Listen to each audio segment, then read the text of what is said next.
नमस्ते विद्यार्थियों, डॉक्टर कीर्ति की हिंदी की दुनिया में आपका स्वागत है। इस चैनल पर आपको हिंदी, मराठी और अंग्रेजी तीनों विषयों के वीडियोस लगातार मिलते रहेंगे, इसलिए देखते रहिएगा। सभी क्लास के मिलेंगे। आज हम कक्षा 9वीं मराठी अक्षर भारती इसमें से पहले अध्याय यानी जो अभंग दिए हुए आपको संतवाणी, उसमें से आ नंबर की जो संतवाणी है संत कृपा झाली, वह उसका आज हम स्वाध्याय देखने वाले हैं। और ये जो संत कृपा झाली ये अभंग संत बहिणाबाई ने लिखा हुआ है, तो इसका एक्सप्लेनेशन वाला वीडियो मैं आपको बाद में अपलोड करूँगी। आज हम इसका स्वाध्याय जो है देख लेते हैं। पहला प्रश्न आपको दिया हुआ है, प्रश्न 1, चौकटी पूर्ण करा। यानी ये जो चौकट दी हुई है, यानी ये जो आकृति पैटर्न आपको डिज़ाइन दिया हुआ है, इसको कंप्लीट कीजिए। क्वेश्चन आपको दिया हुआ है सर्कल के अंदर कि वारकरी संप्रदाय रूपी इमारत उभे करणारे संत, यानी ये जो वारकरी संप्रदाय के रूप में जो इमारत खड़ी हुई है, उस इमारत को खड़े करने वाले संत कौन कौन से थे। तो हमको उसके ऑप्शन दिए, जैसे कलश चढ़वनारे, यानी उस इमारत में, उस मंदिर में जो है ऊपर का कलश बनने वाले मंदिर के उस संप्रदाय को जो है कलश रूप में प्रसिद्धि देने वाले वो कौन थे, तो संत तुकाराम। दूसरा है पाया रचनारे, यानी किसने नींव डाली, तो संत ज्ञानेश्वर आंसर आ जाएगा। तीसरा खाम होनारे, यानी किसने उस संप्रदाय को मजबूती प्रदान की, वो है संत एकनाथ। और भिंती उभारणारे, यानी किसने उसकी प्रसिद्धि चारों तरफ फैलाई, तो वो थे संत नामदेव। प्रश्न दूसरा देखते हैं, कंसातील उत्तरांच्या आधारे संकल्पना स्पष्ट करा। यानी आपको जो है कंसातील उत्तरांच्या आधारे, यानी उत्तर भी दिए हुए, प्रश्न दिया हुआ है कि वारकरी संप्रदाय रूपी इमारतीशी संबंधित संकल्पनाचा अर्थ स्पष्ट करा। यानी ये जो ब्लू कलर में दिया है ये आपको जो है प्रश्न है, और इसका जो उत्तर दिया है ना, ये आपको दिया है पाया रचणारे, आवार रचने, खाम होने और कळस चढ़वने। ये जो है ये इनके उत्तर आपको ऑलरेडी दिए हुए, लेकिन इनका अर्थ क्या है वो हमको बताना है।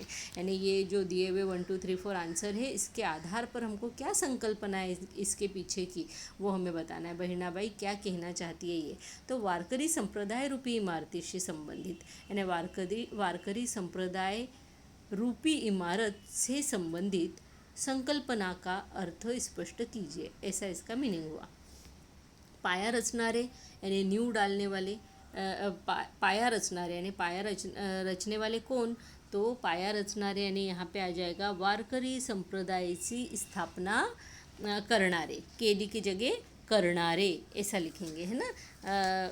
दूसरा है आवार रचने, तो आवार रचने के अंदर आपको आंसर आ जाएगा आपका कि परिसर प्रचाराने व्यापक केला, यानी जिस क्षेत्र में वे रहा करते थे उस क्षेत्र के परिसर में, वहाँ पर उन्होंने क्या किया, अपने वारकरी संप्रदाय का प्रचार और प्रसार जो है वह किया। ठीक है। उसके बाद में नेक्स्ट आपको है खाम होने। खाम होने यानी क्या, तो किसी चीज़ को सहारा देना, उसको मजबूती प्रदान करना, है ना। तो यहाँ पे खाम होने का अर्थ हो जाएगा संप्रदायाला गुरु कृपेने बळकट केले, यानी वारकरी संप्रदाय को ईश्वर की कृपा से, गुरु की कृपा से। अब इनके यहाँ पे गुरु कौन हो गए, तो गुरु जो है हमारे यहाँ पे ज्ञानेश्वर हो गए, है ना। तो उनके कृपा से इसको जो है बळकटी यानी मजबूती प्रदान किया। कळस चढ़वने, यानी कौन इस मंदिर का टॉप बना, शिखर बना, तो शिखर बनाए ने क्या, अगर कोई मंदिर की इमारत बना दी जाए और उस पर शिखर नहीं चढ़ाया जाए तो वो अधूरा सा लगता है ना। तो उसको पूर्णता प्रदान करने वाले कौन थे, तो कळस चढवणे यानी परिपूर्ण वैभवापर्यंत पोहोचवला किंवा पोहोचवणे। तो किसने पहुंचाया था, तो हमें पता है कि संत नामदेव, है ना। संत नामदेव ने इसको जो है तुका झाला से कलश, सॉरी संत तुकाराम जो है वो इसके कलश जो है वो बने थे। ठीक है। तो इस तरीके से हम इस आंसर को देखेंगे। आगे देखते हैं, प्रश्न 3 भावार्थ आधारित है। उसमें दिया है तुका झाला से कळस भजन करा सावकाश, यानी तुका जो है कलश बन गए हैं मंदिर के, यानी शिखर बन गए हैं। अब यहाँ पे बैठ के आराम से धीरे धीरे सावकाश यानी आराम से जो है भजन कीजिए। या ओळीचा भावार्थ स्पष्ट करा, इसका भावार्थ बताना है।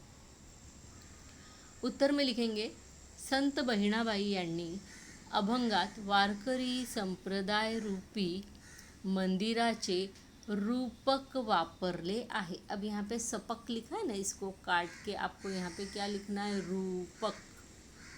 रूपक वापरले है ना, रूपक इस तरीके से लिखेंगे, रूपक। तो रूपक वापरले आहे यानी ये जो वारकरी संप्रदाय रूपी मंदिर जो है ये एक रूपक है, ये एक सिंबल है ना। क्या म्हणतात यानी वे कहती हैं संत ज्ञानेश्वराने, अब यहाँ ज्ञानेश्वर हुआ है, यहाँ पे आपको क्या करना है, ज्ञानेश्वर।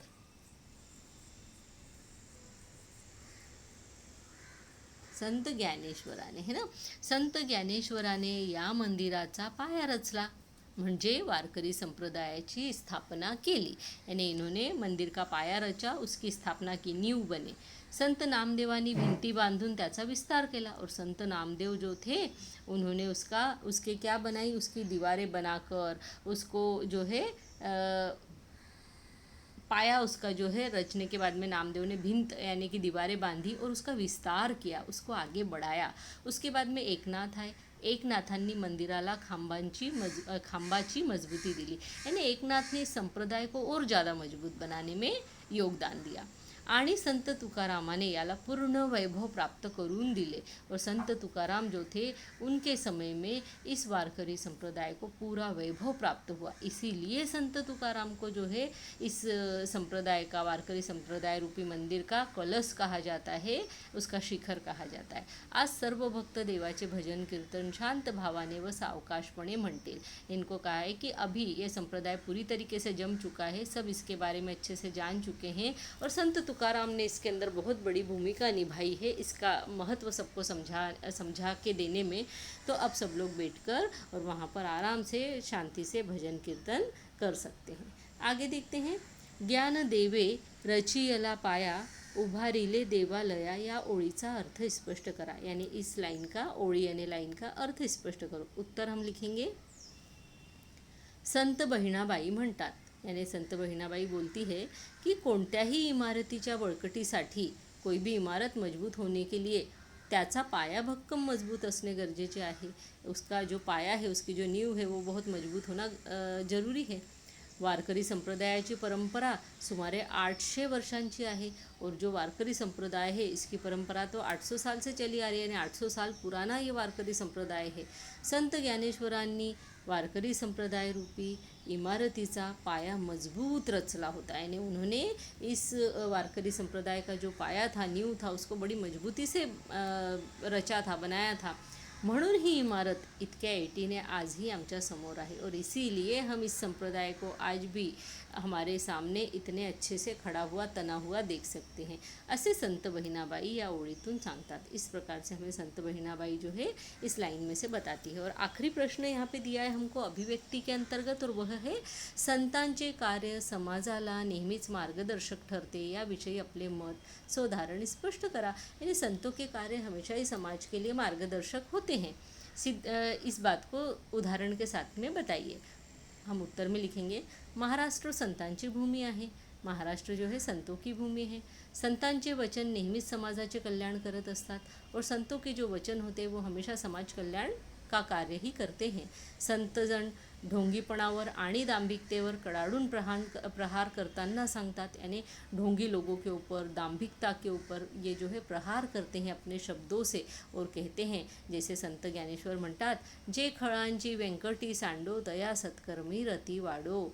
और संत तुकाराम जो है वो बोलते हैं कि जे का रंजले गांजले त्यासी म्हणे तो आपुले, तोची साधू ओळखावा देव तेथेची जाणावा।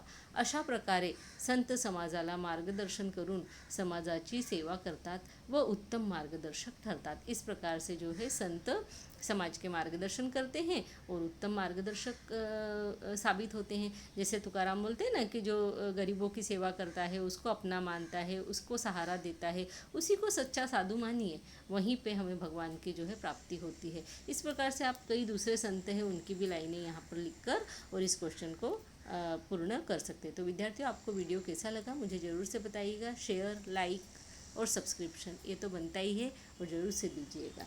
तो इसी के साथ मैं रखती हूँ, मिलती हूँ आपसे अगले वीडियो में। तब तक के लिए धन्यवाद, नमस्ते।